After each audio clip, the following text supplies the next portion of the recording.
Good morning student, I am Uday Chaudhary, biology teacher. आज आप लोगों के लिए हम नया चैप्टर लेकर के आए हैं, जिस चैप्टर का नाम है एनिमल किंगडम। क्लास 11 का चैप्टर है और ये बहुत ही इम्पोर्टेंट चैप्टर है।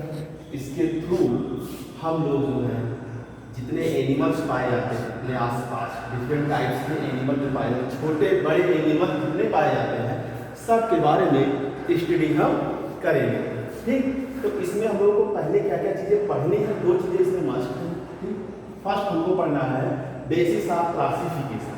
बेसिस ऑफ क्लासिफिकेशन में क्या पढ़ना है, इसमें हम लोग पढ़ेंगे एनिमल किंगडम को किस बेसिस पर क्लासिफाइड किया गया है। ठीक, इसमें क्या होता है कि हम लोग ये जानते हैं कि हम लोग या देखते हैं, आप लोग अपने आसपास देखते हो कि हम लोग के आसपास छोटे बड़े एनिमल्स पाए जाते हैं और वो डिफरेंट हैबिटेट में रहते हैं, डिफरेंट तरह के जो है लिविंग फंक्शन परफॉर्म करते हैं, डाइजेशन का अलग डिफरेंट हैबिटेट में रहते हैं। ठीक, इतनी चीज़ें होती हैं, तो इसी बेसिस पर जो है उनको क्लासिफाइड किया गया, बेसिस ऑफ क्लासिफिकेशन।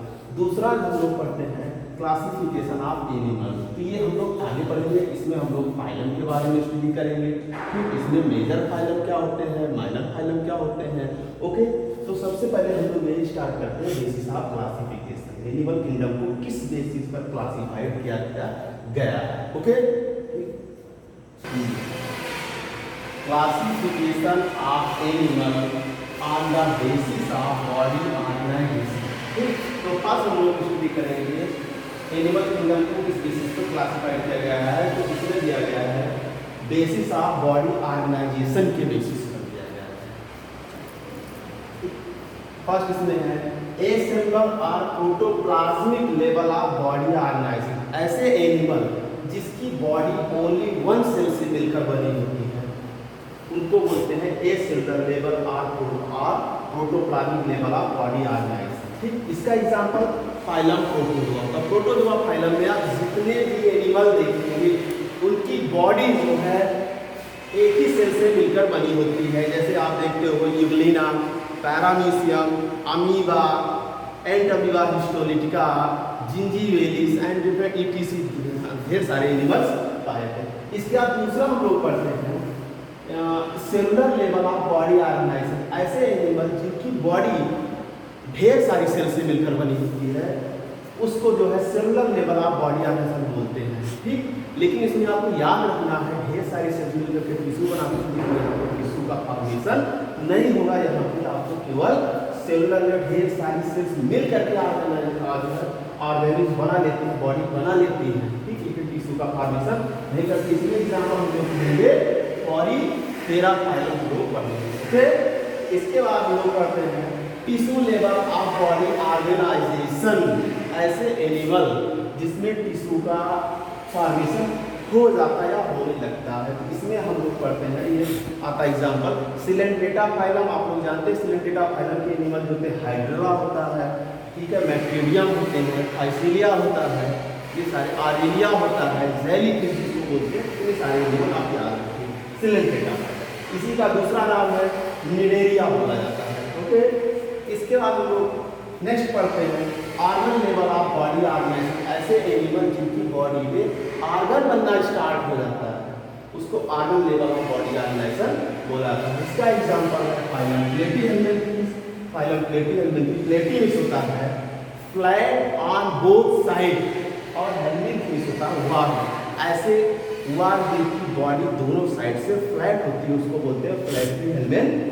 जैसे आप पढ़ते हो टीनिया सोनिया, प्लेनेरिया और जो है फैसियोला हिपैटिका, ये सारे एनिमल इसमें आते हैं, इसमें ऑर्गन बनना स्टार्ट हो जाता है। ओके, नेक्स्ट इसके बाद पढ़ते हैं हम लोग ऑर्गन सिस्टम। यहाँ पे ऑर्गन है, यहाँ पे organ system level of body organisation. Organ system मतलब होता है जैसे बॉडी में ढेर सारे ऑर्गन बन जाते हैं। जैसे आप जानते हो कि डाइजेशन के लिए जो है, इसके बाद जो है रिस्पायरेशन के लिए होगा, डिफरेंट फंक्शन परफॉर्म करने के लिए डिफरेंट ऑर्गन बन जाते हैं। इसको ऑर्गन सिस्टम, ये ऑर्गन सिस्टम मिल करके एक बॉडी का फॉर्मेशन करते हैं। तो इसमें हम लोग पढ़ते हैं from nematoda to chordata. Nematoda phylum में आप पढ़ते हो कि जो है राउंड वर्म होते हैं। ठीक, और इसके बाद कार्डेटा, कार्डेटा में हम लोग भी आते हैं। ठीक, तो हम लोगों की बॉडी जो है आर्गन सिस्टम से मिलकर बनी होती।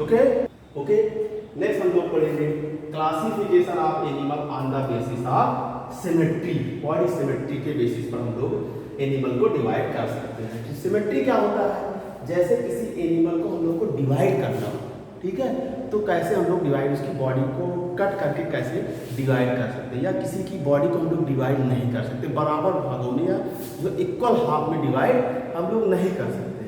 तो इसी बेसिस पर सिमेट्री, किसको हम लोग इक्वल हाफ में डिवाइड करते हैं, किसको जो है हम लोग जो है रेडियल सिमेट्री, ढेर सारे इक्वल पार्ट में डिवाइड कर सकते हैं। ठीक, तो इसमें हम लोग फर्स्ट पढ़ते हैं एसिमेट्रिकल बॉडी। एसिमेट्रिकल का मतलब ए से एब्सेंट, जिसमें सिमेट्री एब्सेंट होती है, ऐसे एनिमल जिसको हम किसी भी प्लेन से काटें, जैसे कि आप ये अमीबा देखिए, अमीबा इरेगुलर शेप का होता है, इसका कोई शेप नहीं होता, इसको किसी भी एंगल से अगर हम काटते हैं तो बराबर भागों में ये डिवाइड नहीं होता, इसलिए इसको एसिमेट्रिकल बॉडी बोला जाता है, एसिमेट्रिकल एनिमल बोलते हैं। ठीक, तो इसकी बॉडी है एसिमेट्रिकल बॉडी। एग्जांपल अमीबा होता है और पैरामीटर्स इसके। ठीक, इसका दूसरा हम लोग पढ़ते हैं रेडियल सिमेट्री। रेडियल सिमेट्री क्या होती है? ऐसे एनिमल जिसकी बॉडी को हम लोग मोर देन वन एक से अधिक प्लेन से अगर हम उसको काटते हैं तो वो इक्वल हाफ में डिवाइड होती जाएगी। ठीक है, इक्वल हाफ में डिवाइड होती जाएगी। ठीक, एक से अधिक प्लेन से काटते हैं। ठीक, तो इसको बोलते हैं रेडियल सिमेट्री। किसमें आता है? एग्जांपल सिलेंट डेटा होगा और इकाइनोडर्म डेटा होगा। ओके, इसका नेक्स्ट हम लोग पढ़ते हैं बाइलेटरल सिमेट्री। बाइलेटरल सिमेट्री का मतलब होता है ऐसे एनिमल जिसकी बॉडी को ओनली वन प्लेन से काटने पर टू आइडेंटिकल हाफ में डिवाइड होती है, उसको बोलते हैं बाइलेटरल सिमेट्री। इसका बेस्ट एग्जांपल जैसे कि हम लोग हैं, हम लोग की बॉडी को अगर ऐसे काटा जाएगा तो हम लोग की बॉडी टू आइडेंटिकल हाफ में डिवाइड नहीं होती है, लेकिन हम लोग की बॉडी को अगर ऐसे काटा जाएगा, लॉन्गिट्यूडिनल सिमेट्री, अगर ऐसे काटा जाएगा तो आइडेंटिकल हाफ में डिवाइड हो जाते हैं। ओके, तो इसका एग्जांपल है फाइलम या प्लेटीहेल्मिन्थेसी कार्डेट। प्लेटीहेल्मिन्थेसी फाइलम से लेकर के कार्डेटा फाइलम तक के जितने भी एनिमल होंगे उसमें बाइलेटरल सिमेट्री पाई जाती है, एक्सेप्ट आप याद रखिए इकाइनोडर्म डेटा, क्योंकि इकाइनोडर्म डेटा को हमने यहाँ पे डिस्कस कर दिया है। ओके, ठीक, बाइलेटरल सिमेट्री बात क्लियर हुई। नेक्स्ट हम लोग पढ़ेंगे नेक्स्ट हम लोग पढ़ेंगे classification of animal on the basis of embryonic germ layer. Embryonic germ layer क्या होता है? जब किसी एनिमल का बेबी या फीटस का डेवलपमेंट होता रहता है तो वहाँ पे जर्मिनल लेयर बनती है। ठीक है, और इसी जर्मिनल लेयर के बेसिस पर एनिमल को जो है डिवाइड किया गया है, डिप्लोब्लास्टिक एनिमल और ट्रिप्लोब्लास्टिक एनिमल, जिसमें एम्ब्रियोनिक कंडीशन में टू एम्ब्रियोनिक जर्म लेयर का फॉर्मेशन होता है, उसको बोलते हैं डिप्लोब्लास्टिक एनिमल। ओके, इसमें हम लोग बोलते हैं इक्टोडर्म और मेसोडर्म। लेकिन कहीं कहीं भी आप लोग पढ़ते हैं, जैसे कि पॉलीफेरा में पढ़ते हैं, इसके बाद जो है सिलेंडेटा फाइलम में आप पढ़ते हैं मीजोहायर पढ़ते हैं, मीजोग्लिया पढ़ते हैं, और इसके बाद पॉलीफेरा में आप पढ़ते हैं मीसेंकाइम। तो इन्हीं दोनों लेयर की कुछ सेल्स स्प्लिटिंग करके एक अलग से लेयर बना लेते हैं, उसको बोलते हैं नॉन सिंगल है, इसको बोलते हैं मीजोहायर, मीजोग्लिया या मीसेंकाइम।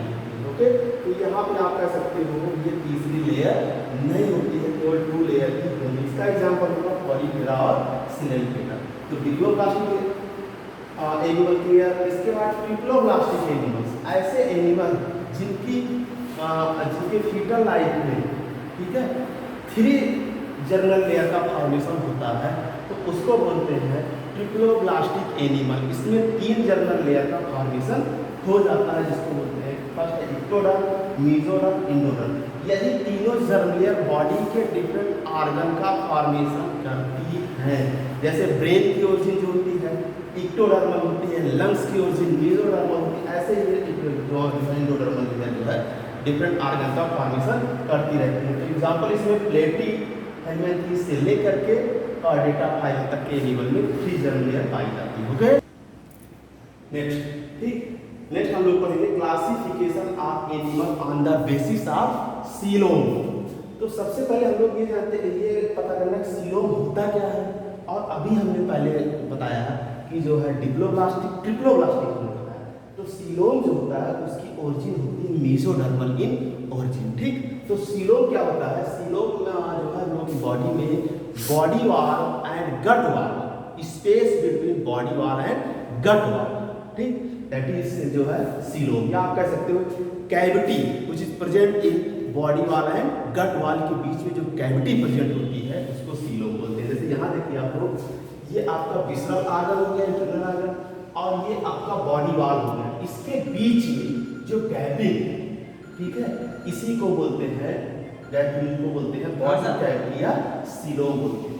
ठीक, यहाँ पे आप देखिए पेराइटल पेरिटोनियम हो गया, ये विसरल पेरिटोनियम हो गया। जैसे आप लोग देखते हैं पहले ये चीजें हैं पर पेराइटल पेरिटोनियम, इसके बाद जब लोग इंटरनल जाएंगे इंटेस्टाइनल वगैरह देखते हैं तो वहाँ इंटरनल जो है पेरिटोनियम होगा, विसरल पेरिटोनियम होगा, उसके बीच में जो कैविटी होती है उसी को बोलते हैं सीलोम। अब सीलोम जिसमें प्रेजेंट होगा उसको सीलोमेट बोलेंगे, सीलोम जिसमें एब्सेंट होगा उसको एसीलोमेट बोलते हैं, और सीलोम जिसमें जो है होगा तो लेकिन क्लियर नहीं होगा, ठीक है, तो उसको बोलते हैं स्यूडोसीलोमेट। ओके, तो इसीलिए यहाँ पे एसीलोमेट एनिमल, स्यूडोसीलोमेट और यूसीलोमेट एनिमल होते हैं। एसीलोमेट एनिमल का एग्जांपल है आप लोग प्लेटी हेल्मेन थीस, प्लेटी हेल्मेन थीस होते हैं। प्लेटी हेल्मेन थीस हमने बताया था फ्लैट वन, और स्यूडोसीलोमेट का एग्जांपल होता है निमेटोडा, निमेटोडा या निमेटी हेल्मेन थीस।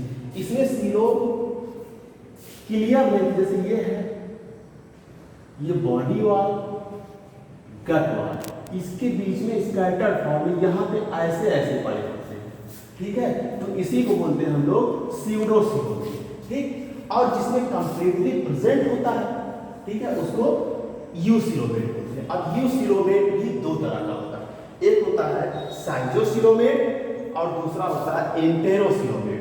साइजोसीलोमेट क्या होता है, coelom is formed by splitting of mesoderm, हमने पीछे बताया था मेसोडर्म की स्प्लिटिंग से कुछ सेल्स बनती है, तो वहाँ पे आप ध्यान दीजिए, उसी मेसोडर्म की जो लेयर होती है उसी की कुछ सेल्स स्प्लिट करती है, स्प्लिट मतलब टूटती है, टूटने के बाद एक लेयर बनाती है जो जिसको बोलते हैं साइजोसीलोमेट। एग्जांपल एनिमिडा, आर्थ्रोपोडा, मोलस्का, वर्टिब्रेटा, ये सारे एग्जांपल आपके डिफरेंट कॉम्पिटिटिव एग्जाम में पूछे भी जाते हैं, नीट में भी पूछा गया है, इसलिए आप लोग इसको जो है ध्यान से पढ़ते रहिए। चैप्टर भी काफ़ी इंपॉर्टेंट है, अभी केवल हम जो है बेसिस ही पढ़ा रहे हैं, क्लासिक एनिमल किंगडम के बेसिस पढ़ा रहे हैं, कैसे ये आगे जो है आता जाएगा। ठीक, इसके बाद दूसरा एंटेरोसीलोमेट। एंटेरोसीलोमेट में क्या होता है, इसमें जो है coelom is formed by pouch of archenteron. ये पाउच ऑफ आर्केंटेरॉन क्या होता है, ये आपको हम बताएंगे जब आप लोगों को एम्ब्रियोलॉजी पढ़ाएंगे, नेक्स्ट वीडियो हमारा आएगा उसमें आपको बताएंगे।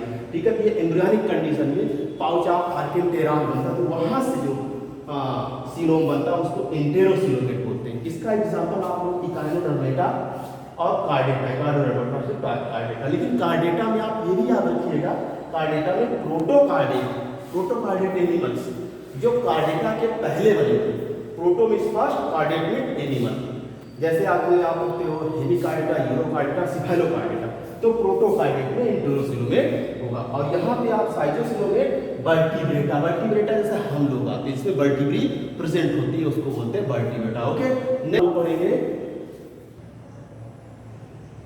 ठीक, इसके बाद हम लोग पढ़ते हैं classification of animal on the basis of animal body plans के बेसिस पर, एनिमल बॉडी प्लेन। तो इसमें फर्स्ट हम लोग पढ़ते हैं सेल एग्रीगेट, दूसरा ब्लाइंड सेल और तीसरा tube within tube. Cell aggregate ऐसे एनिमल जिनकी बॉडी ढेर सारी सेल्स के इकट्ठे होने से बनती है, कलेक्ट होने से बनती है, तो उसी होते हैं सेल एग्रीगेट। इसमें आप लोग पॉलीफेरा फाइलम पढ़ते हैं। पॉलीफेरा फाइलम में हमने बताया था टिश्यू का फॉर्मेशन नहीं होता, जहाँ पे केवल सेलुलर लेवल पढ़ गया था। ठीक, इसके बाद ब्लाइंड सेल। ब्लाइंड सेल में क्या होता है, जिसमें केवल एक ही पोर प्रेजेंट होता है। ठीक, इसमें जैसे इसमें आप पढ़ते हैं निडेरियम और फ्लैटवर्म। फ्लैटवर्म में एनस एब्सेंट होती है, माउथ प्रेजेंट होता है। ठीक, ये आपको ब्लाइंड सेल होगा। इसके बाद ट्यूब विदिन ट्यूब।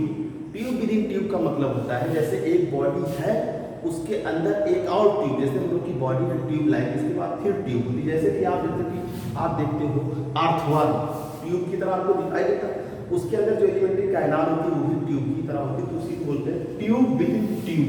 इसमें नेमी सोडा टू कार्डेटा। ओके नेक्स्ट हम लोग पढ़ रहे हैं लास्ट, या आप कह सकते हो इस पे जो है classification of animal on the basis of digestion के बेसिस। अब एनिमल किंगडम को डाइजेशन के बेसिस पर डिवाइड करना है, तो इसमें क्या क्या होता है, या आप डाइजेशन, सबसे पहले आप डाइजेशन समझ लीजिए। डाइजेशन की डिफिनेशन क्या होती है, इसका जो है लेक्चर हमने पहले वीडियो में डाला था, हमारा यूट्यूब चैनल निर्देश चौधरी, आप सर्च करेंगे तो उसमें आएगा। तो डाइजेशन की डिफिनेशन क्या होती है, digestion is a physiochemical process in which macromolecules of food stuff is converted into micromolecule with the help of enzyme। Okay ठीक। तो इसके बाद हम लोग इसमें डाइजेशन में हम लोग 3 तरह का डाइजेशन पढ़ते हैं। एक है intracellular digestion, extracellular digestion. Intra और एक्स्ट्रा या आप कह सकते हो मिक्स टाइप का डाइजेशन होता है। ठीक, तो सबसे पहले हम लोग पढ़ेंगे फर्स्ट इंट्रासेलुलर डाइजेशन। इसमें क्या होता है, if digestion inside of the cell, अगर डाइजेशन सेल के अंदर होगा, ठीक है, तो उसको इंट्रासेलुलर डाइजेशन बोला जाता है। ठीक, तो इसमें हमने दिखाया है digestion inside of the cell, ये एक सेल है, सेल के अंदर डाइजेशन हो रहा है। ठीक, example protozoa and Porifera. Protozoa क्यों, क्योंकि आप जानते हो कि प्रोटोजोआ जो है यूनिसेलुलर एनिमल है, इसकी एक ही सेल से मिलकर बना होता है, तो इसमें जो डाइजेस्टिव फूड होंगे वो सेल के अंदर ही होंगे, इस वजह से इसको इंट्रासेलुलर डाइजेशन बोला जाता है। Okay next extracellular digestion. इसमें क्या होता है, digestion outside of the cell, इसमें सेल के बाहर होता है। ठीक, तो इसमें सेल के बाहर डाइजेशन होता है, जैसे ये 2 सेल है, इसके बीच में या बाहर। इसमें जैसे हम लोग खाना खाते हैं तो हम लोगों के पेट में भोजन जाता है, ना कि सेल के अंदर जाता है, पेट में ही भोजन डाइजेस्ट हो जाता है, डाइजेस्ट होने के बाद सेल उसको एब्जॉर्ब कर लेती है, इस वजह से इसको हम लोग बोलते हैं एक्स्ट्रासेलुलर डाइजेशन। सेल के बाहर का डाइजेशन हो रहा है उसको एक्स्ट्रासेलुलर डाइजेशन बोलते हैं। एग्जांपल इसमें प्लेटिहेल्मिन्थ से लेकर के कार्डिटा फाइन होता है। ओके नेक्स्ट है इंट्रा एंड एक्स्ट्रा, या आप कह सकते हो मिक्स टाइप डाइजेशन। इसमें क्या होता है, digestion inside and outside of the cell, इसमें सेल के अंदर भी डाइजेशन होता है और सेल के बाहर भी होता है। तो इसका बेस्ट एग्जांपल है, तो आप जो फाइलम याद रखिए, एक है सिलेंट्रेटा फाइलम और दूसरा टीनोफोरा। टीनोफोरा फाइलम की सबसे बड़ी खास बात ये होती है, ये smallest phylum of the animal kingdom. ठीक, ओके, आशा करते हैं आप लोगों को हमारा वीडियो आज कैसा लगा, ये आप लोग बताएंगे। ठीक, ये आप लोग अपने कमेंट में दीजिएगा, हमको बताइएगा, आपको अगला वीडियो भी जो है आपके सामने उपस्थित करेंगे। ओके।